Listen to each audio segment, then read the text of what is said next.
কালকে রাতে ঘুমানোর আগে তো আমি কয়েকটা ভিডিও স্ক্রল করতে করতে একটা ভিডিও চোখে আসলো। মানে ভয়ঙ্কর ভিডিওটা, মানে প্রতারণা করার একটা লিমিট আছে আমাদের দেশে, আমাদের বাংলাদেশে। মানে প্রতারণা এটা যে কি ভয়াবহ একটা রোগে একটা পরিণত হয়েছে। মানে যে যেই প্রান্ত থেকে পারে, যে যে অবস্থান থেকে পারে, মানে প্রতারণার শীর্ষে তারা একটা, মানে আমি নিজে এই ভিডিওটা দেখে, এই নিউজ দেখে আমি অবাক হয়ে গেছি, মানুষ কিভাবে পারে এই রকম কাজ করতে। নিউজটা হচ্ছে মানে গা শিউরে ওঠার মতো একটা ঘটনা। কুমিল্লার একটা হসপিটালে, মুন হসপিটাল মনে হয় হসপিটালটার নাম।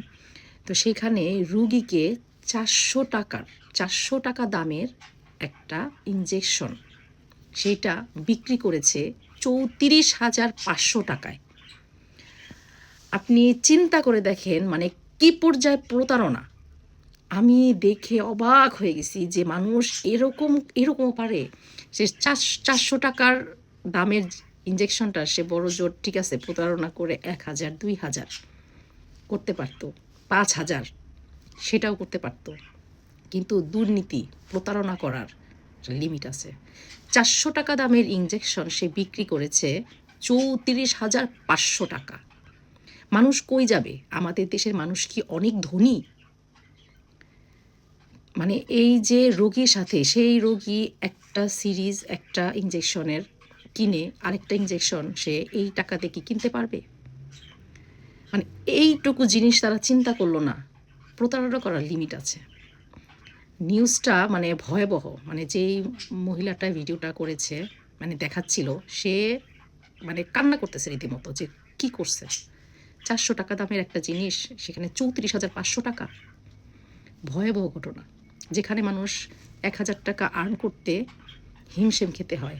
হাজার হাজার কোটি কোটি মানুষ 1,000 টাকা আর্ন করতে হিমশিম খায়। 10,000 টাকা মান্থলি আর্ন করে তারা, দেখা যায় অনেক ফ্যামিলি আছে, চিকিৎসা খরচ থেকে শুরু করে সংসারের যাবতীয় এভরিথিং, খাওয়া দাওয়া, পড়াশোনা সব কিছু এই টাকা লিমিটের মধ্যে করে।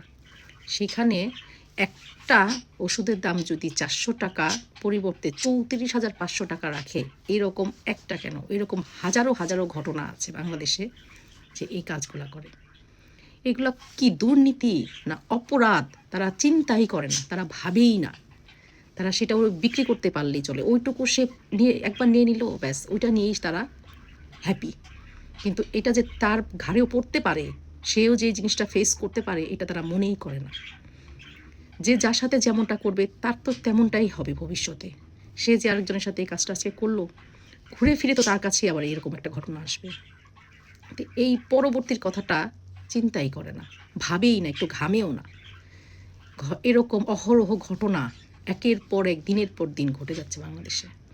কিচ্ছু করার নেই, কেউ কিছু শুধরাতে পারবে না, বদলাতে পারবে না, চেঞ্জ করতে পারবে না, কিচ্ছু করতে পারবে না।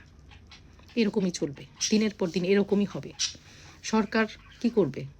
নিজে যদি পরিবর্তন না হই, আমরা যদি নিজে এটা অপরাধ কোনটা, দুর্নীতি, প্রতারণা, এগুলো যদি আমরা নিজেরা না বুঝি, এগুলো কি সরকার এসে বুঝিয়ে দিবে আমাদের? সরকার কি আমাদের শুধরাবে? এগুলো তো আমাদের নিজেদের থেকে শুধরাতে হবে।